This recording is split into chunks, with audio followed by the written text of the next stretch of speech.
Hey guys, this is going to be the second video in my little mini series talking about Nodal Wars and some of the basics about it, and just kind of what distinguishes it from other games, what it has, just to give you guys a flavor and taste of what it's like. So we looked at a couple things last time, but now we're going to look at just some of the different unit types in the game, actions and tokens, and I'll talk about that briefly, and then some of the special abilities.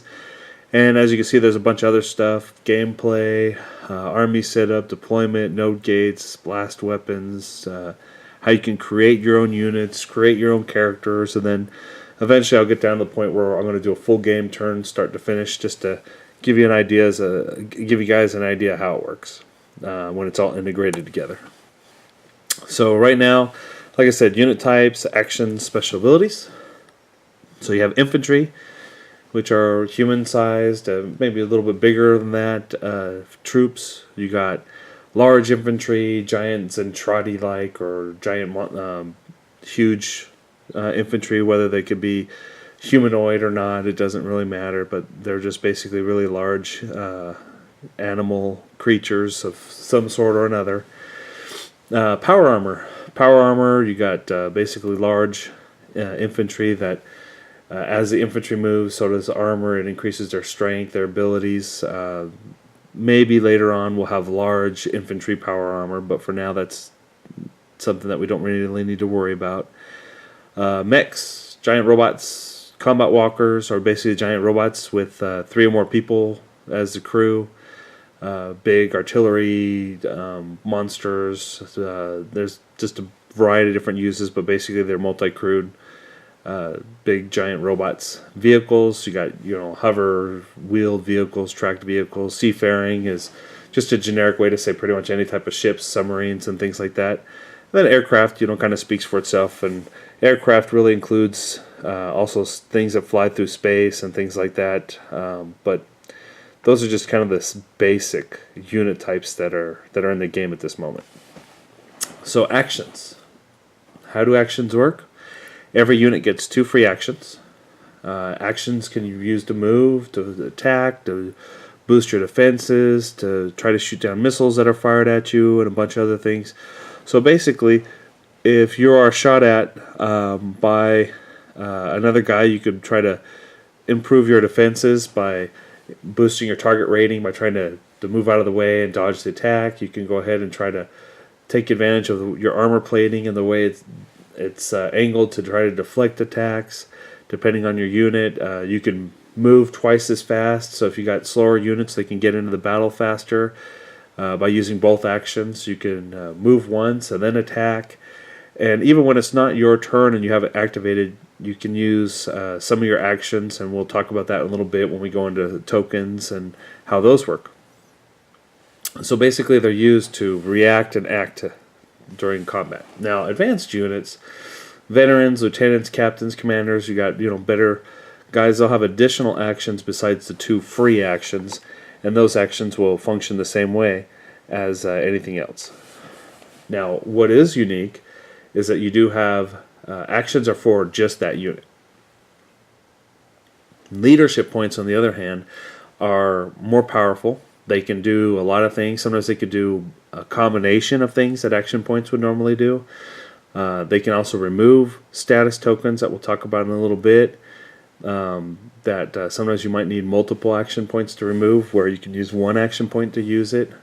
They can also have the advantage of being able to be used after the die roll is made. So if you have a unit that, instead of using action points to try to decide if you're going to dodge beforehand, and then hopefully that the guy rolls high enough and your dodge works, and then really getting upset because the guy rolled 1 and you wasted an action point, right? It happens to everybody. Leadership points, on the other hand, can be used whenever. So if the guy rolls and he hits, but he just barely hit, you can boost your defenses after the fact just enough to make his attack that much less effective. Now, leadership points are also a very important quantity in the game. They're not used widely by all units. You only have commanders that usually have them, and you can't get a lot of commanders in the game, so they are very prized. As you can see, this is just kind of a quick rundown you can see that action points, once you get through regular troops and you go down, you got veterans, officers, and they got more and more action points. The same thing with leadership points. Their skills get better as you got better piloting and better gunnery as you got a better pilot, which is good, which is the way it should be. But remember, on the same token, those units are also going to be a lot more expensive. So you might have one officer that costs as much as 2 or 3 regular or green units. So you just have to be careful when you're picking your unit that you have something that it has the skills and the abilities that you want. Tokens. During your game, tokens you place next to your guys on the table. It helps both players remember what the status was. If something's made an action, taken an action, they can denote positive and negative effects. Here's just a few examples. As the game progresses, you'll see more and more variety of tokens. Distressed means basically a unit that's already used an action to dodge, to boost its defenses, basically trying to protect itself. So he's basically not able to act as he would normally do because he's already come under fire of some sort.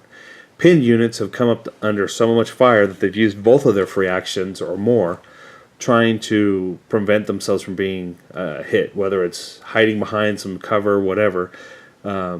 It can even happen to something that's in the open. It's just doing so much to try to avoid combat and avoid getting hit, that it just doesn't have any more actions for itself. Boosted, some units can go, if you go double your movement, if you get additional movement from leadership points or something like that.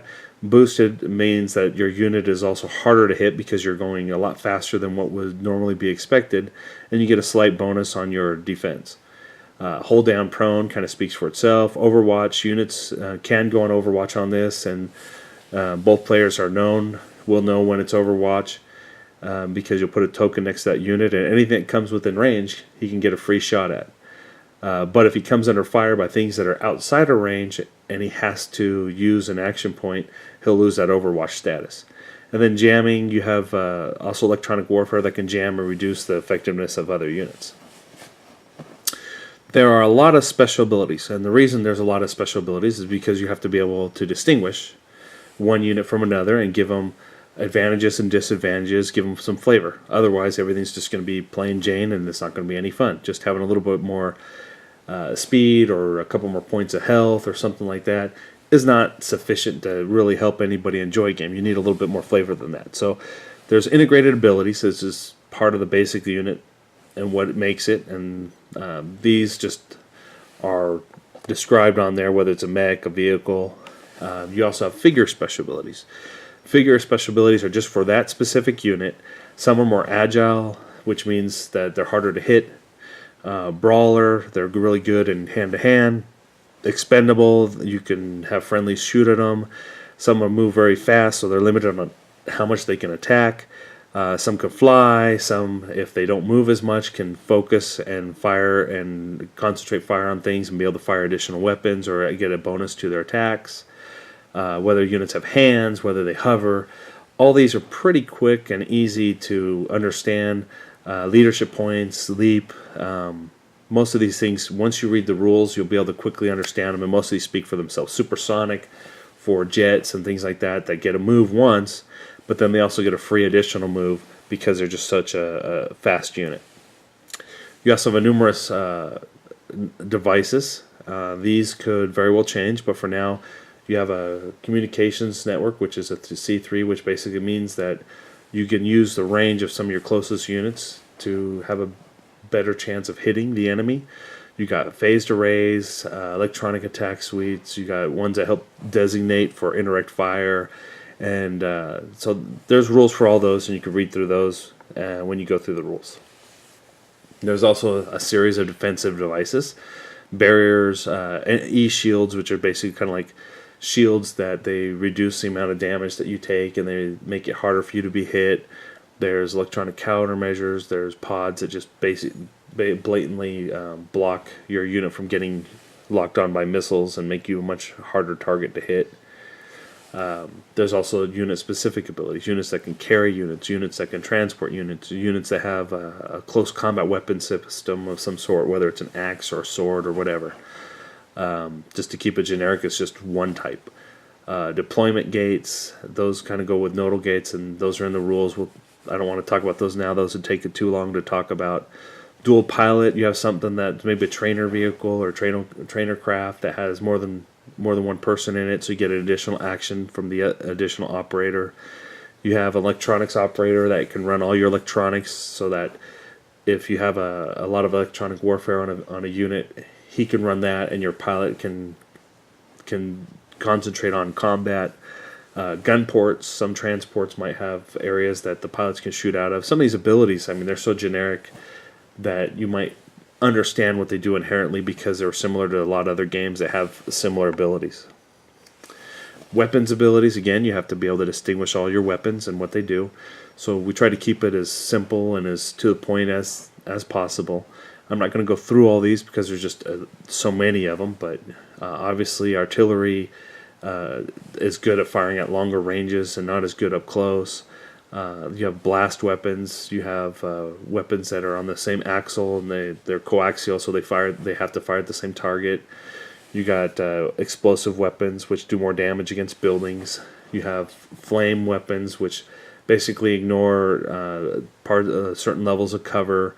You have heavy weapons that are more likely to penetrate armor. You have impaired weapons that basically when they hit a unit, they cause them to lose actions.